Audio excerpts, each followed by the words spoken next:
ॐ योगेन चित्तस्य पदेन वाचां मलं शरीरस्य च वैदिकेन योपाकरोतं प्रवरं मुनीनां पतञ्जलिं प्राञ्जलिरानतोऽस्मि।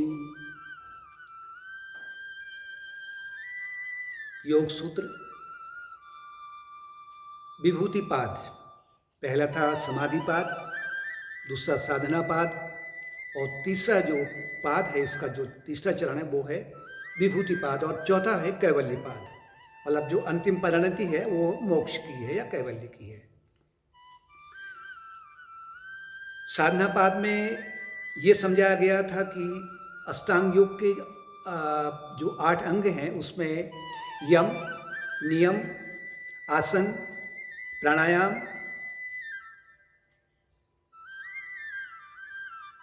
और प्रत्याहार, ये बहिरंग साधना है। ये शरीर से और प्राणों के स्तर तक है। लेकिन जो तीसरा जो पांच छठा सातवां आठवां जो अंग है उसे कहते हैं अंतरंग साधना। इसको बाहर से आप किसी को शो नहीं कर सकते हैं, कोई आपकी उन्नति को देख नहीं सकता है।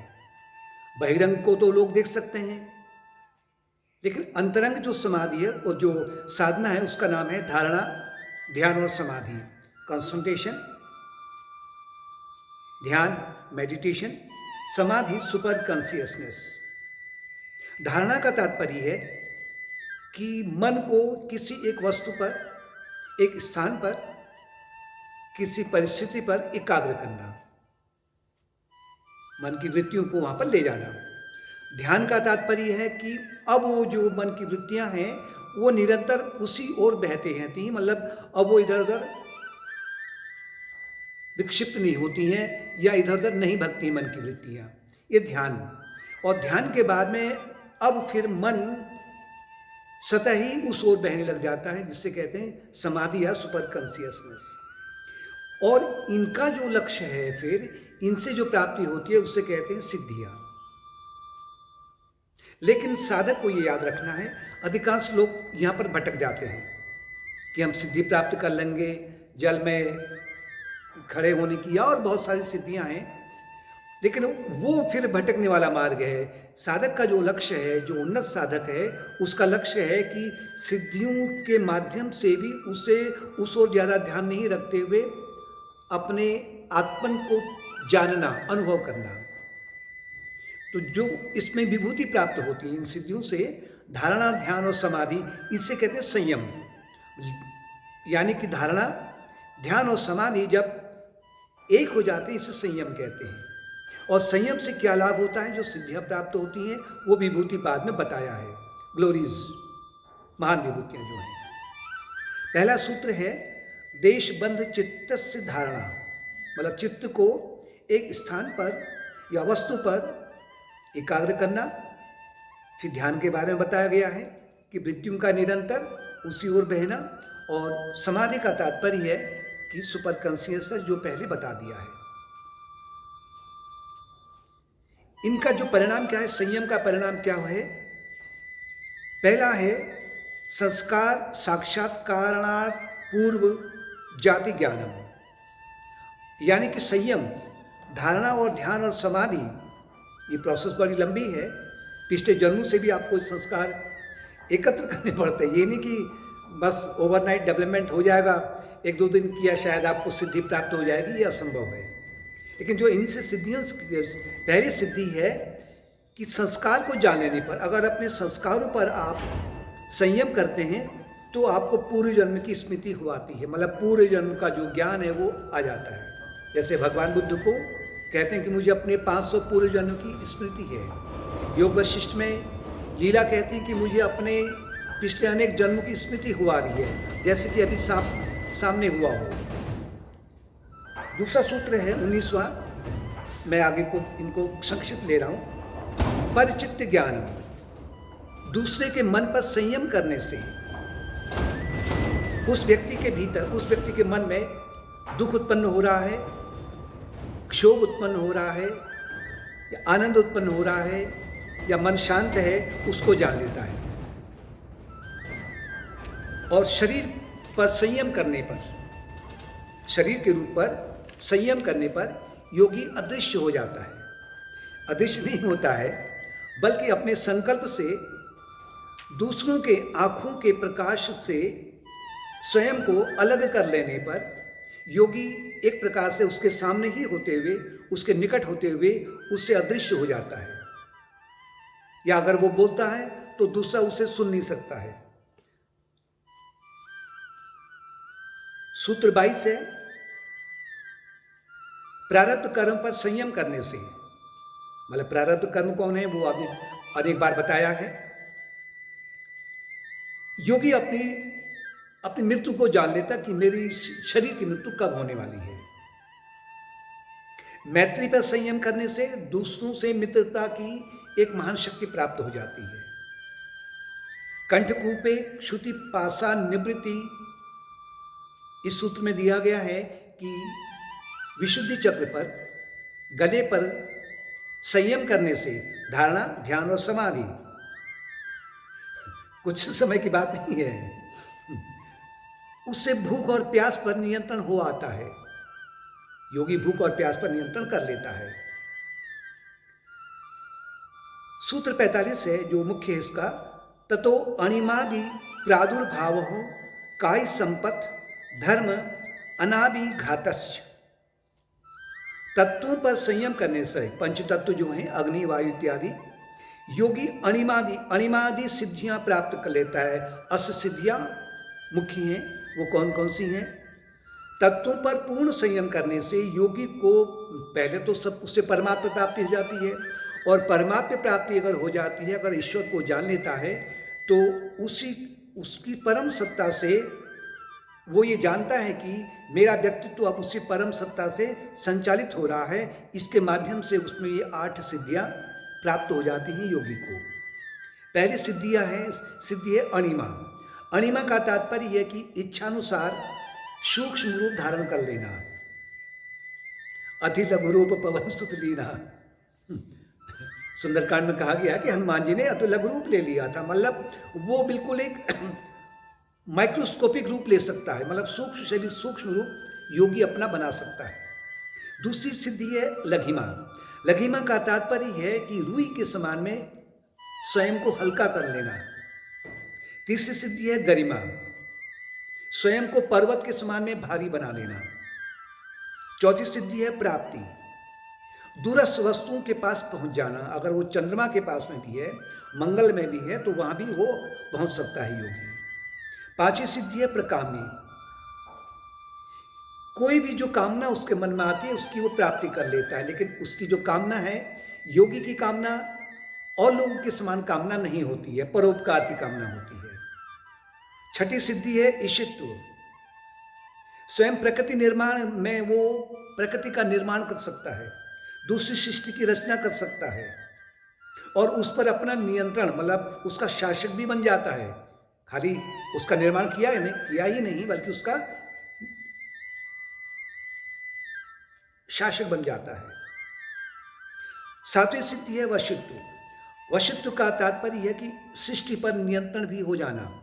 और आठवीं सिद्धि है काम वशित्व, अपने भीतर उस परम आनंद की प्राप्ति के कारण में अब योगी माया पर नियंत्रण कर लेता है। ये सिद्धियां योगी को केवल परमात्मा प्राप्ति के लिए या परोपकार के लिए उससे प्रयोग करनी होती है।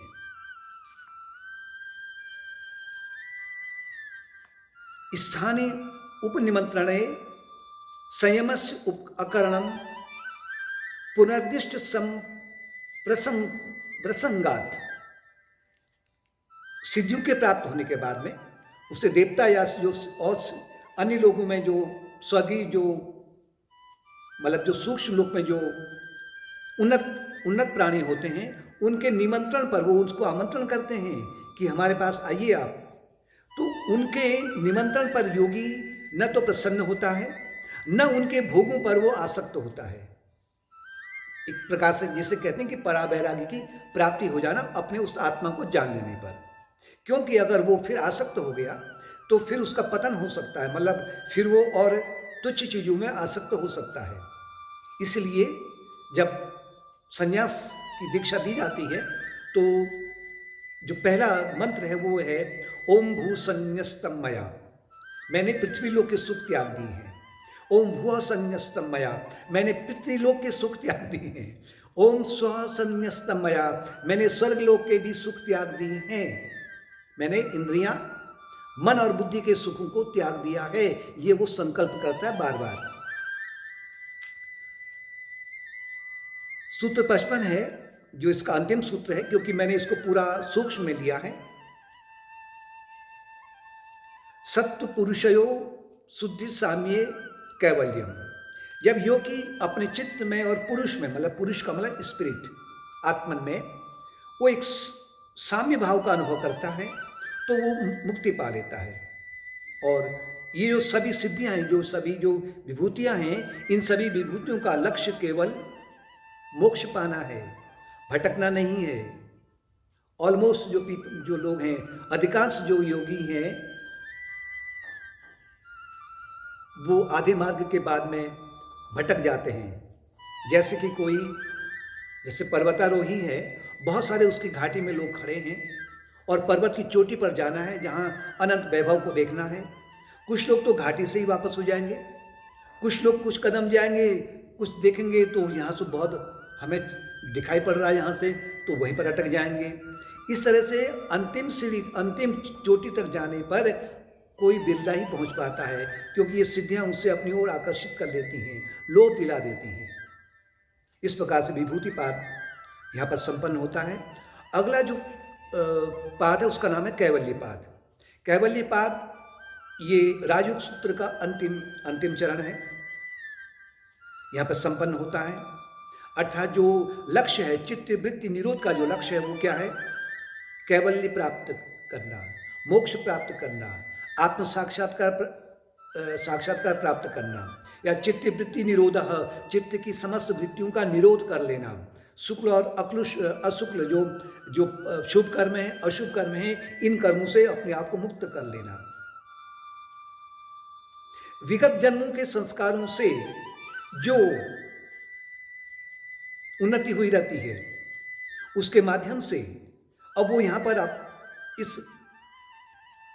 इनके माध्यम से, यम नियम के माध्यम से अब योगी शुक्ल और अशुक्ल मतलब पाप और पुण्य कर्मों से अलग होने का प्रयत्न करता है, यानी कि वो निष्काम भाव को अपना लेता है।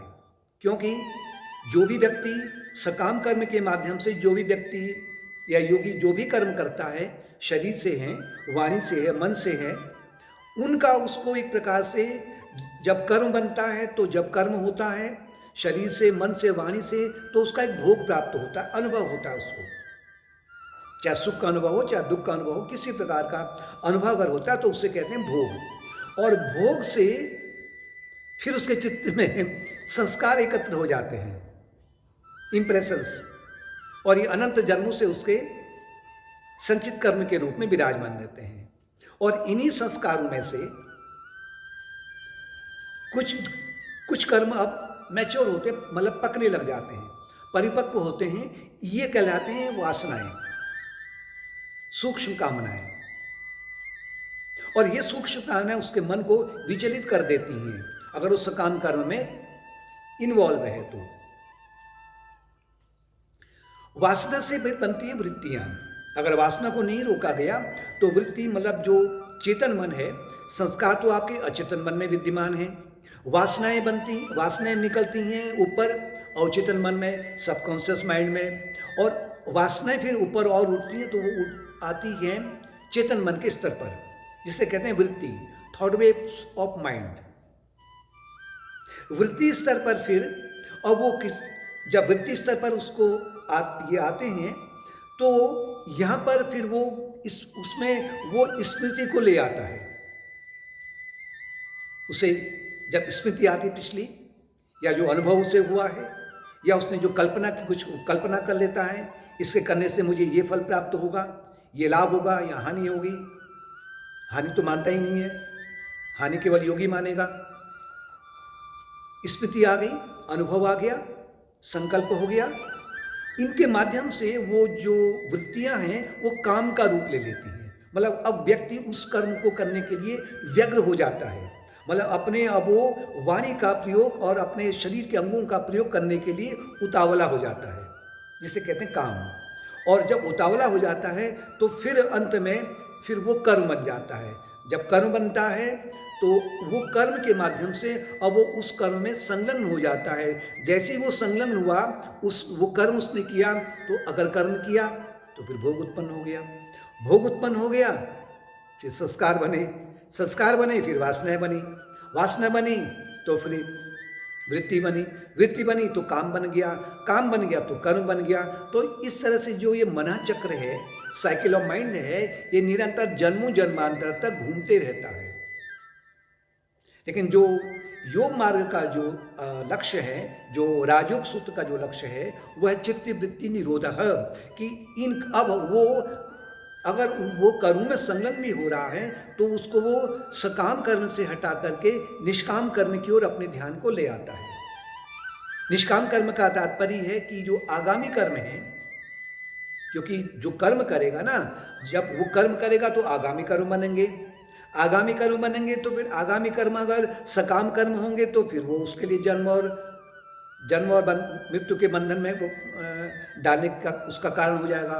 तो वो आगामी कर्म जो बनते हैं, उन आगामी कर्म में अपनी वो इस यम और नियमों को या ज्ञान योग, ध्यान योग, भक्ति योग और कर्मियों का सहारा लेकर करके उन आगामी कर्मों को वो तपोभाव से ले लेता है, निष्काम कर्म से ले लेता है, या तप भाव से ले लेगा, या शरणागति के भाव से ले लेगा, या ईश्वरार्पण के भाव से ले लेगा, और या अनासक्त भाव से मतलब निमित्त भाव से ले लेगा, या दृष्टा भाव से ले लेगा। तो उसके लिए एक जो आगामी कर्म है, अब वो आगे के लिए उसके बंधन के कारण नहीं बनते हैं।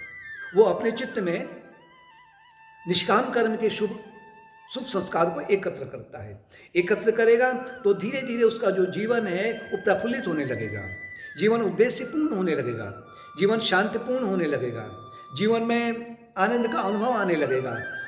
और धीरे धीरे अंत में जो शुभ और अशुभ दोनों कर्म हैं, वो दोनों ज्ञान की अग्नि से कहें या भक्ति के जल से कहें, वो सब के सब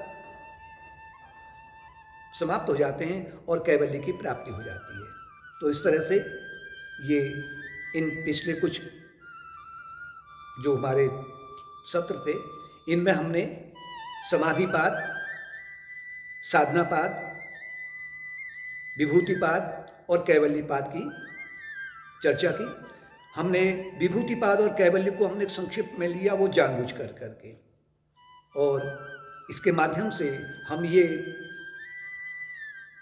आशा रखेंगे कि आप इसका लाभ उठाएं। ओम त्र्यंबकं यजामहे सुगंधिं पुष्टिवर्धनम् उर्वारुक्मिं बन्धनान् मृत्योर्मुक्षीमामृतात्। ओम सर्वे भवन्तु सुखिनः, सर्वे सन्तु निरामया, सर्वे भद्राणि पश्यन्तु, मा कश्चित् दुःखभाग् भवेत्। असतो मा सद्गमय, तमसो मा ज्योतिर्गमय, मृत्युर्मामृतं गमय। ओम पूर्णमदः पूर्णमिदं पूर्णात् पूर्णमुदच्यते, पूर्णस्य पूर्णमादाय पूर्णमेवावशिष्यते। ओम शांति शांति शांति।